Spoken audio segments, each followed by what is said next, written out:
देखिए, पार्टी में तो आपसी टूट जो है वो लगातार देखने को मिल रही है। दिव्या मदेरणा की अगर बात करी जाए तो पायलट उनके समर्थन में है। फिर जो जाखड़ करके एक नेता है वो ये कहते हैं कि दिव्या मदेरणा जिस तरीके का काम कर रही हैं, वो पार्टी में किसी और नेता को आगे जाते हुए देखना नहीं चाहती हैं।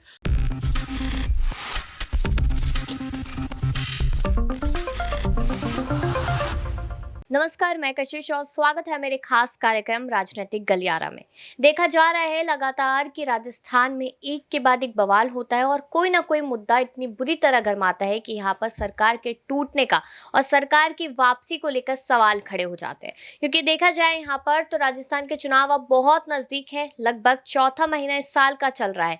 और साथ ही साथ अगर देखा जाए यहाँ पर तो गहलोत और पायलट के बीच में जो बवाल है वो रुकने का नाम नहीं ले रहा और बढ़ते बढ़ते वो बवाल यहाँ पर जो सुखजिंदर सिंह रंधावा उन तक भी पहुंच गया। राहुल गांधी को भी हस्तक्षेप करना पड़ा लेकिन उनकी भी नहीं सुनी जा रही। मल्लिकार्जुन खड़गे 3 दिन के दौरे पर है अलग राज्य में। जब वो वापसी करेंगे तो उन्होंने कहा कि वो कड़ा एक्शन लेंगे सचिन पायलट पे। साथ ही साथ देखा जाए कि 17 अप्रैल को यहाँ अलग अलग जगहों पे सचिन पायलट दौरे करते नजर आएंगे, एक जिम्मेदारी उठाते नजर आएंगे। फिर वहीं पर देखा जाए तो यहाँ पर गहलोत को सीएम बनाने के लिए हुंकारे लगनी शुरू हो चुकी है। लेकिन सवाल अब यहाँ पे खड़े हो गए कि आखिरकार पायलट ने जो एक दिन का अनशन किया, पायलट ने तो कहा कि जनता के जनहित के लिए किया, लेकिन माना यह जा रहा है कि अपनी ही सरकार और अपने ही मुख्यमंत्री के खिलाफ उन्होंने ये अनशन किया। तो तमाम तरीके के सवाल बने हुए हैं। लेकिन अब ये सोचने वाली बात है कि आखिरकार एक बार फिर से देरी क्यों हो रही है और क्या इसका फायदा कोई और पार्टी तो नहीं उठा लेगी राजस्थान चुनाव में। अब एक और बड़ी जानकारी यहाँ पर सामने है कि आखिरकार सोनिया गांधी क्यों चुप है। लगातार वो पीएम मोदी पर हमला बोलती नजर आ रही है, लगातार राहुल गांधी का समर्थन करती नजर आ रही है। लेकिन जब राजस्थान जैसी जगह को नहीं बचा पाएगी सोनिया गांधी या मल्लिकार्जुन खड़गे तो क्या करेगी पार्टी, ये बड़ा सवाल है। मेरे साथ यहाँ पर कपिल है। तमाम तरीके के सवाल लगातार राजस्थान में खड़े हो रहे हैं। सबसे सीधा सवाल यही देखा जाएगा कि आखिरकार सोनिया गांधी की जो चुप्पी है उसको लेकर सवाल बना हुआ है कि आखिरकार सोनिया गांधी ने ही कहीं ना कहीं यहाँ पर प्रियंका गांधी और राहुल गांधी को भेजा था कि पायलट से बातचीत करे। लेकिन अब इस मुद्दे पर सोनिया गांधी चुप है। तो क्या लगता है कि उन्हें क्या दिखाई दे रहा है कि गहलोत ही सही है राजस्थान के लिए? देखिए, अगर गहलोत की बात करी जाए तो कांग्रेस पार्टी गहलोत पर लगातार भरोसा जताती हुई नजर आ रही है और ये ना सिर्फ इशारों में देखने को मिल रहा है, सियासत में देखने को मिल रहा है, तमाम और तरीकों से देखने को मिल रहा है। पायलट लगातार ये मांग कर रहे हैं कि देखिए मुझ पर भरोसा जताकर देखिए, लेकिन वो भरोसा ना सोनिया गांधी जता पा रही हैं। राहुल गांधी को लेकर ये गुलाम नबी आज़ाद ने कहा था कि देखिए राहुल गांधी अगर कुछ ठान लेते हैं तो वो करके दिखाते हैं। और अगर भारत जोड़ो यात्रा की बात करी जाए तब भी ये बात रिपीट की गई थी कि जो इंतजार करता है उसको सोनिया गांधी जरूर जो है वो कुछ ना कुछ सम्मान के तौर पर कोई पद देती हैं या फिर कोई जिम्मेदारी देती हैं।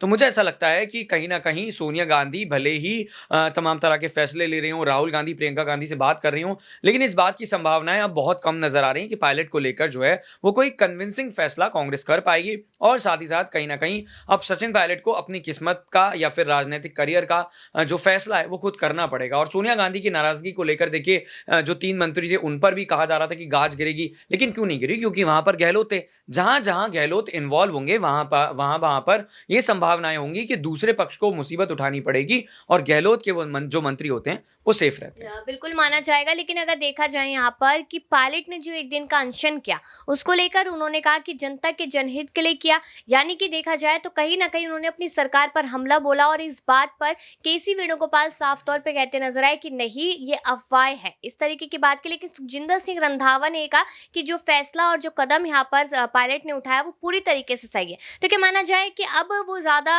वो दिन दूर नहीं जब यहाँ पर पार्टी में ही आपसी टूट देखने को मिलेगी? देखिए, पार्टी में तो आपसी टूट जो है वो लगातार देखने को मिल रही है। दिव्या मदेरणा की अगर बात करी जाए तो पायलट उनके समर्थन में है। फिर जो जाखड़ करके एक नेता है वो ये कहते हैं कि दिव्या मदेरणा जिस तरीके का काम कर रही हैं वो पार्टी में किसी और नेता को आगे जाते हुए देखना नहीं चाहती हैं। तो ये तमाम चीजें बताने के लिए काफी हैं कि सचिन पायलट वर्सेस अशोक गहलोत की लड़ाई ये नहीं है। लड़ाई ये है प्रताप सिंह खाचरियावास वर्सेस धर्मेंद्र राठौड़। बहुत सारे ऐसे नेता हैं जो कहीं ना कहीं गुटबाजी कर रहे हैं और इस गुटबाजी का जो नुकसान है वो लगातार कांग्रेस को उठाना पड़ रहा है। अब आप देखिए कि सरकार रिपीट करना ज्यादा जरूरी है या फिर किसी पद को लेकर लड़ाई करना ज्यादा जरूरी है। आपने अनशन का जिक्र किया, सचिन पायलट की अगर बात करी जाए तो उन्होंने इस बार एक तीर से 2 निशाने लगाए हैं। बीजेपी पर भी हमला किया है, साथ ही साथ खुद की पार्टी के खिलाफ भी कलई खोली है। जिस तरीके से ये कहा जा रहा था, सुखजिंदर सिंह रंधावा ने भी ये बोला था कि देखिए सचिन पायलट अगर मेरे पास आते तो मैं शायद जो है उस पर बड़ी कार्रवाई कर सकता था कि देखिए आप जो मांग कर रहे हैं वो दरअसल आपकी मांग सही है। लेकिन पायलट तो ये बात आज से नहीं कह रहे, कई सालों से कह रहे हैं कि देखिए सरकार में किस तरीके की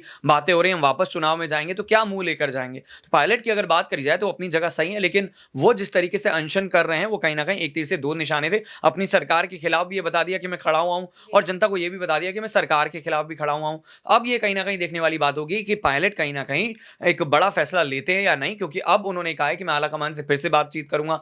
तो कहीं ना कहीं आला कमान से बातचीत करने का मतलब है कि एक स्टेप पायलट पीछे ही लेते हुए नजर आ रहे हैं। लेकिन यहाँ पर अगर ये देखा जाए कि मल्लिकार्जुन खड़गे ने साफ तौर पे कहा कि अभी वो दिल्ली से बाहर है, लेकिन 3 दिन बाद जब वो दिल्ली आएंगे तब वो खुद जाके यहाँ पर मुलाकात करेंगे सचिन पायलट से, और साथ ही साथ उन्होंने ये भी कहा कि कड़ा एक्शन लिया जाएगा।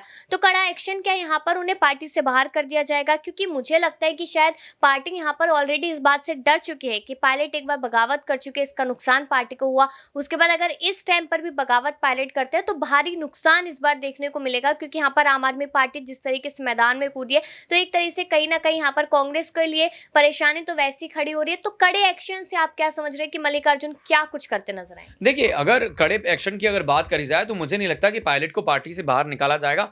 वजह यह है कि ना तो पार्टी से पायलट खुद बाहर जाना चाहते हैं और उनके खिलाफ जो है सुखजिंदर सिंह रंधावा पहले ये कहते हैं कि कड़ा एक्शन लिया जाएगा, फिर उनका जो रुख है उसमें नरमी देखने को मिलती है। तो कहीं ना कहीं तमाम चीजें बताने के लिए काफी हैं कि चुनाव से पहले इस तरीके का हो हल्ला होता रहेगा। चुनाव हो जाएंगे, फैसला अगर पक्ष में आता है तो फिर ये कहीं ना कहीं लड़ाई जारी रहेगी कि गहलोत बनते हैं या पायलट बनते हैं, और अगर सरकार नहीं बनती है तो फिर ये जो सियासी राजनीति में जो ड्रामा लगातार हमें कई सालों से देखने को मिल रहा है इसका अंत हो जाएगा। 2024 में मुझे लगता है कि पायलट को जिम्मेदारी दे दी जाएगी अगर पायलट पार्टी में रुकते हैं तो, और उसके बाद कहीं ना कहीं जब भी विधानसभा का चुनाव होगा अगला, पायलट जो है वो सबसे बड़े उम्मीदवार होंगे। लेकिन इस बात की संभावनाएं जो है वो जरूर नजर आती है कि वो पार्टी छोड़ सकते हैं, लेकिन ये कहीं ना कहीं मामला जो है वो 50-50 है। चुनाव से पहले हो सकता है कि पायलट ऐसे मूड में आ जाए जिस तरीके का काम सिंधिया ने किया था। बिल्कुल माना जा सकता है इस बात को लेकर, क्योंकि अगर कहीं ना कहीं देखा जाए यहाँ पर सचिन पायलट अपनी तरफ से पूरी कोशिश करते नजर आ रहे हैं। लेकिन एक आखिरी और छोटा सवाल यही रहेगा कि राजस्थान के चुनावों के लिए यहाँ पर कांग्रेस का जीतना जरूरी है, क्योंकि यहाँ पर कांग्रेस बार बार ये कह रही है कि सरकार रिपीट होगी। दूसरी तरफ देखा जाए बारी बीजेपी की है, लेकिन तीसरी तरफ देखा जाए तो आम आदमी पार्टी भी मैदान में कूद चुकी है। तो यहाँ पर आम आदमी पार्टी से किसको नुकसान और किसको फायदा होता नजर आए? देखिए, आम आदमी पार्टी की अगर बात करी जाए तो जिस तरीके से पहले दिल्ली में आई, फिर पंजाब में आई, जहां जहां पर कांग्रेस है वहां वहां पर आम आदमी पार्टी नजर आती है। तो मुझे लगता है कि आने वाले चुनाव से पहले जो है वो नुकसान अगर होता है तो वो कांग्रेस पार्टी को होगा।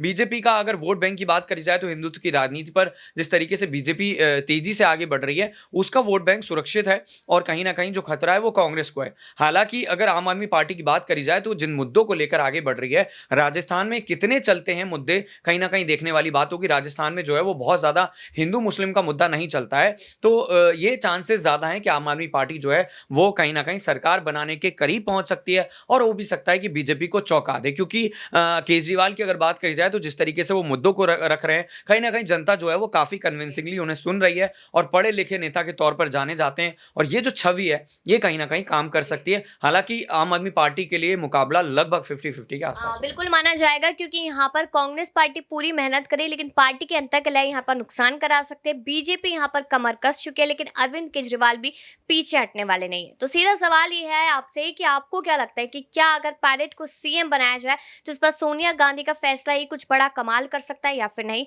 इस पर अपनी राय जरूर दीजिएगा। तमाम खबरों के लिए देखते रहिए नेक्स्ट 9 न्यूज।